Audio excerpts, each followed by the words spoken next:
दोस्तों, ये कहानी एक और नए ठरकी लौंडे की है जिसका दिमाग ही कुछ हिलासा होता है। और इस भाई ने अपनी दोस्त की माँ को ही पेल दिया, मतलब टपाटप टपाटप। इसके साथ साथ इसने अपनी फेवरेट टीचर की बीबी को भी घसीट दिया, मतलब ढोल बजा दिया। तो चलिए देखते हैं इसकी काली हरकतों को। मूवी की शुरुआत में हमें एक स्कूल का सीन दिखाया जाता है जहां सभी टीचर्स स्कूल की यूनिफॉर्म चेंज करने की मीटिंग करते हैं। वहीं स्कूल का प्रिंसिपल कहता है, ये मैं ही डिसाइड करूंगा कि पैंट कौन पहनेगा या चड्डी, वो भी पिंक वाली, क्योंकि मैं स्कूल का प्रिंसिपल हूँ। आगे दिखाते हैं कि इसी स्कूल में एक जर्मन नाम का टीचर है और वो लौंडा इसी की बीवी को पेलेगा जो सभी बालकों को लिटरेचर पढ़ाता है। और उसने आज इन सभी चोचुओं को असाइनमेंट लिखने को दिया होता है जिसमें लिखना होता है कि इन सभी घंटूराम ने लास्ट वीकेंड में क्या किया है। वहीं जर्मन सर सभी बच्चों के असाइनमेंट को घर पर चेक कर रहा होता है। वहाँ उसकी वाइफ भी होती है जो नंगी धड़ंगी मूर्तियों को बेचने का धंधा करती है और इन्हीं मैडम का ढोल बजाया जाएगा। वहीं जर्मन की बीवी जियाना बच्चों का असाइनमेंट देखकर बोलती है, इन सभी बच्चों को तो बहुत गंदे मार्क्स दिए हैं तुमने। तो जर्मन कहता है, मैंने इन लोलियों को असाइनमेंट लिखने को दिया था पर इन चोचुओं ने तो शायरी लिख मारी। देखो तो क्या लिखा है, जिंदगी झंड है बैगन जैसा, तितली के लाले हैं, मेरी क्लास में सब हिलाने वाले हैं। दूसरे ने लिखा है, सर जी छोटी सी लुल्ली है, लंबा है रास्ता, मुझे क्लास में हिलाना दिया करो, तुम्हें खुदा का वास्ता। तो तुम ही बताओ मैं इन ठड़कियों को कहाँ से नंबर दे दूँ जो कि लिटरेचर के जरा भी करीब नहीं है। वहीं जर्मन की नज़र एक बच्चे के असाइनमेंट पर पड़ती है जिसका नाम क्लॉड होता है।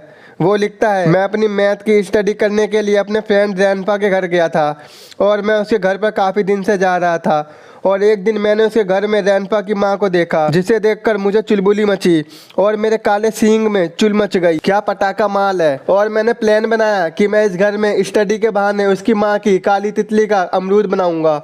और वैसे भी मेरा दोस्त रैनपा मैथ्स में काफ़ी कमज़ोर है और मैं इसका फ़ायदा उठाकर रैनपा के घर पहुंच गया। मुझे रैनपा को पढ़ाने में कोई इंटरेस्ट नहीं था। मेरी तलब उसकी माँ को ऐसे ढूंढ रही थी जैसे प्यासा कौआ पानी को, राजा रानी को। वहीं मैंने रैनपा को हार्ड सा सवाल दे दिया जिसमें वो उलझा रहे। अचानक से मुझे एक चड्डी की महक आई जो मुझे अपनी ओर खींचते जा रही थी। मैं उस महक के पीछे पीछे रूम में गया जहाँ रैनपा की माँ थी और मैंने तब तक उससे नज़र नहीं हटाई जब तक मेरा औजार खड़ा नहीं हो गया।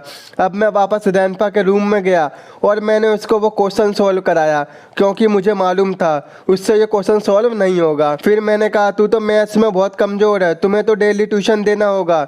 मैंने ऐसा इसलिए कहा था क्योंकि मुझे अब इस घर में रोज आना था।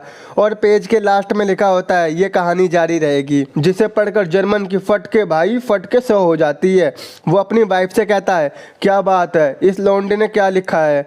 यहाँ जर्मन उसकी राइटिंग स्किल्स और साहित्य भाषा को देखता है लेकिन उसके काले इरादों को नहीं देखता। लेकिन हम सारे भाई तो जानते हैं कि ये रैनपा की माँ को पेलना चाहता है। और जर्मन भैया, तुम रैनपा की माँ बजवाओ लेकिन ये तेरी लुगाई को भी पेल देगा। यार मेरे एक बात समझ में नहीं आती, ये फॉरेन देश के लोग कैसी स्टोरी बना देते हैं। यहाँ हम स्कूल में बंदीबाजी भी नहीं करते थे तो भी हमारे स्कूल का टीचर हमारी लाल कर देता था।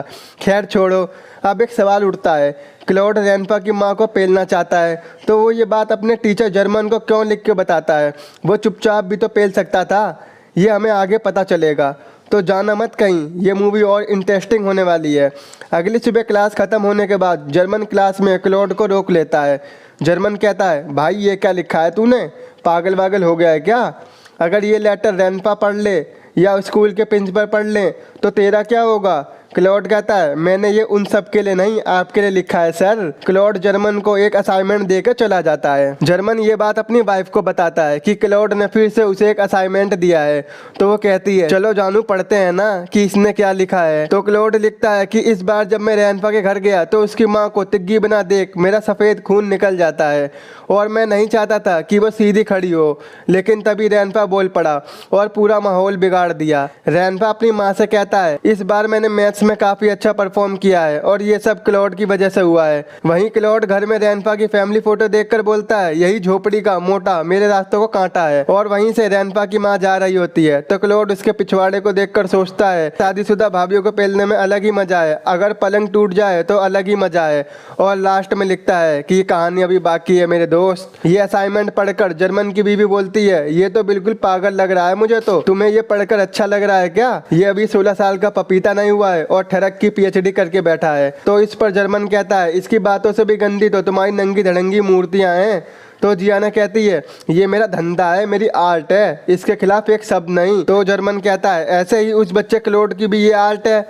अगले दिन जर्मन क्लोड के बारे में जानने के लिए स्कूल में उसके रिकॉर्ड चेक करता है, जिसमें उसे पता चलता है कि 2 साल में उसकी फैमिली ने काफी घर बदल चुके हैं। यहाँ जर्मन को लगता है शायद ये बेचारा बच्चा परेशान है और उसे एक सही टीचर की नीड है, जैसे मैं। लेकिन हमें तो पता है कि उसकी फैमिली घर क्यों बदल रही है, इस ठरकी लौंडे से परेशान होकर जो हमेशा भाभीियों को पेलता रहता है।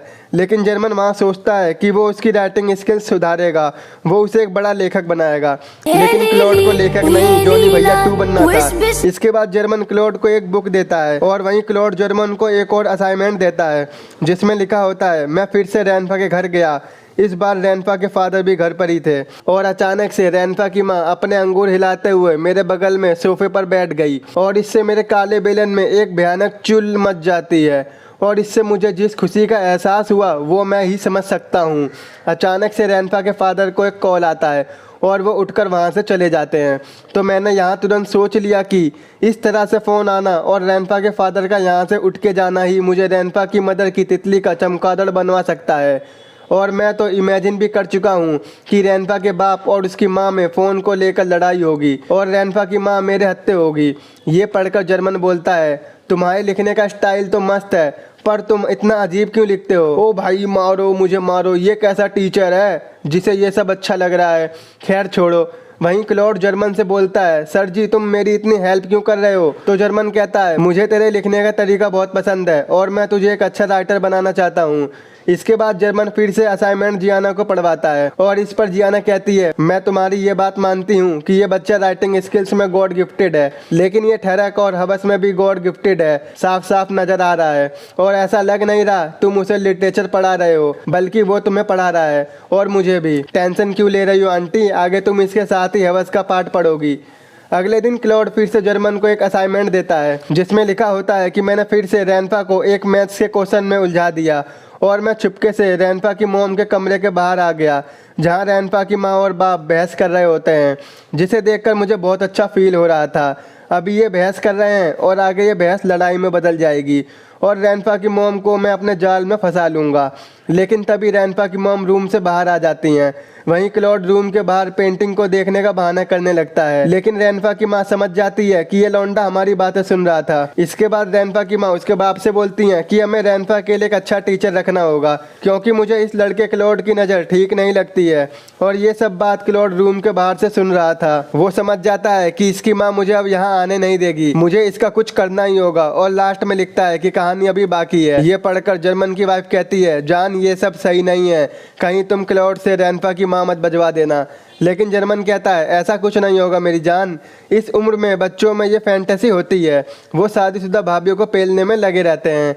इस बात से जर्मन की बीवी का मूड बन जाता है और वो उसे चुम्मा देने लगती है। वहीं जर्मन कहता है सो जा नंगी धड़ंगी और मुझे लेटर पढ़ने दे। अगले दिन जर्मन क्लोड से कहता है तुम्हें अपने लिखने के तरीकों को बदलना पड़ेगा, तुम लिखते तो अच्छा हो लेकिन तुम्हारा हवस वाला टॉपिक बड़ा बेकार है और ये प्रिंसिपल ने पढ़ लिया तो वो मेरी फाड़ देंगे, कमेंट करके बताओ क्या। इस पर क्लोड कहता है अब तो वैसे भी मैं लिखना छोड़ दूंगा। तो जर्मन कहता है क्यों क्या हुआ? तो क्लोड कहता है रैनफा की मॉम न्यू टीचर रखने की बोल रही हैं और वो मुझे अब अपने घर में आने नहीं देगी। अगर तुम चाहते हो मैं लिखता रहूं तो तुम्हें मेरे लिए मैथ्स का पेपर चुराना होगा। अगर मैं ये पेपर रैनफा को दे दूंगा वो एग्जाम में अच्छे मार्क्स ले आएगा तो उसकी मॉम रैनफा के लिए न्यू टीचर नहीं लाएगी, जिससे मैं रैनफा के घर रेगुलर जा पाऊंगा। लेकिन इस बात पर जर्मन कहता है मैं चोरी नहीं करूंगा, अगर तुम रैनफा के घर नहीं जा सकते तो क्या हुआ, तुम इमेजिन करके लिख सकते हो। क्लोड कहता है नहीं नहीं, मैं उसे देखे बिना एक लाइन नहीं लिख सकता मेरे यार, तुम्हें वो पेपर लाना ही होगा। लेकिन जर्मन उसे साफ मना कर देता है। अगले दिन जर्मन क्लोड को रोकता है तो क्लोड साफ बोल देता है जब तक तुम पेपर लेके नहीं आओगे तो मैं कुछ नहीं लिखूंगा। लेकिन बेचारा जर्मन फाइनली मैथ्स के पेपर को चुरा ही लेता है और वो रैनफा को दे देता है। और वहीं क्लोड रैनफा को ऐसा पाठ पढ़ाता है जिसको मैथ्स में कुछ नहीं आता था वो भी टॉप कर देता है। लेकिन रैनफा को क्या पता था, रैनफा को तो भनक भी नहीं होती कि मैथ्स के पेपर के बदले क्या दाव पर लगा है। और ये देख रैनफा के पेरेंट्स काफी खुश होते हैं। वो कहते हैं ये सब रैनफा की वजह से हुआ है, उसने रैनफा को अच्छा पढ़ाया है। वो कहते हैं अब आगे भी क्लोड रैनफा को ट्यूशन पढ़ाएगा और ये सुनकर क्लोड जी तोड़ खुश हो जाता है। इसके बाद हम देखते हैं कि रैनपा बोलता है, बेटे तूने ये पेपर जर्मन सर से लिया है ना? तो क्लोड कहता है, तू उससे दूर रहियो वरना तुझे बहुत पेलेगा वो। मेरे मन में एक सवाल आया कि क्लोड रैनपा को ये सब क्यों बोल रहा है, और हमें ये आगे पता चलेगा। एक दिन रैनपा और उसके फादर फुटबॉल खेलने जा रहे होते हैं, तो रैनपा क्लोड से कहता है, तू भी चल रहा है क्या खेलने? लेकिन लौंडे ने मना कर दिया, क्योंकि वो सोचता है जब ये दोनों घर से बाहर जाएंगे तो रैनपा की माँ घर में अकेली होगी और यही मौका होगा कि मैं उसे पेल दूंगा। इसके बाद जब बाप बेटे दोनों खेलने जाते हैं तभी लौंडा रैनपा के घर पहुंच जाता है, जहां उसकी मॉम कहती है, रैनपा घर पर नहीं है बेटा। लेकिन क्लाउड कहता है, मैं जानता हूँ, मैं तो अपनी मैथ्स की बुक लेने आया हूँ।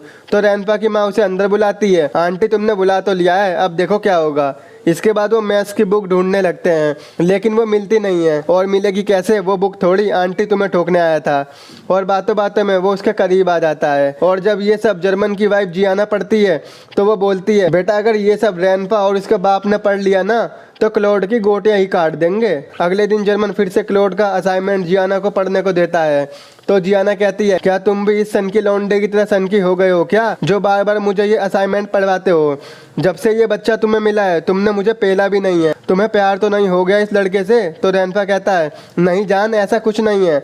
और जर्मन फिर से असाइनमेंट पढ़ने लगता है, जिसमें लिखा होता है, जर्मन मेरा खास दोस्त है। और वो अचानक मुझे किस करने लगता है, जहाँ हमें पता चलता है कि ये लोलू मीठा है और इसके सामने वाला खट्टा है। और हम समझ जाते हैं कि उस दिन क्लोड ने रैनपा को जर्मन से अलग रहने को क्यों बोलता है, कहीं जर्मन और क्लोड पेलम पाली शुरू ना कर दें। तभी रैनपा का बाप आ जाता है, वो कहता है, हाँ बे आज सोना नहीं है तुझे क्या, क्योंकि अंकल ने आज आंटी को पेलन की बात कर रखी थी। लेकिन क्लोड को पता होता है कि आज ये पेलेगा। वो उन्हें ठुकाई करते हुए देखता है, वो सोचता है, यार मेरी बारी कब आएगी।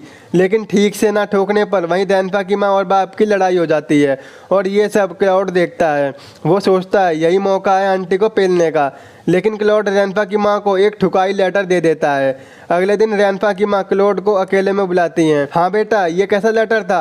तो क्लाउड कहता है, वो ठुकाई लेटर था और मुझे तुम्हारी लेनी है, नहीं तो मैं मर जाऊंगा। लेकिन क्लाउड वहीं इमेजिन करने लगता है कि जर्मन भी वहां पर आ गया है। ओहो, लौंडे ने ठुकाई लेटर भी दे दिया और हमें कुछ पता भी नहीं है। तभी रैनपा की माँ को कौन सा चस्का चढ़ता है, वो झपाक से क्लाउड से चुम्मा चपाटी करने लगती है, और अब क्लाउड की मंजिल उसे मिल ही जाती है, यानी रैनपा की माँ की पलंग तोड़, जमीन तोड़, जी तोड़ ठुकाई। लेकिन ये कांड करते हुए रैनपा उन दोनों को देख लेता है और वो रूम में जाके अपना मामला तमाम कर लेता है।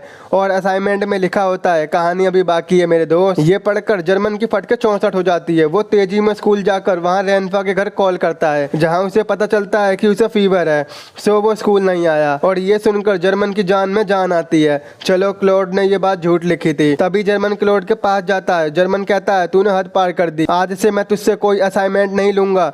लेकिन क्लोड उसे एक और असाइनमेंट देता है, लेकिन जर्मन उसे नहीं लेता और क्लोड उसे वहीं फेंक कर चला जाता है।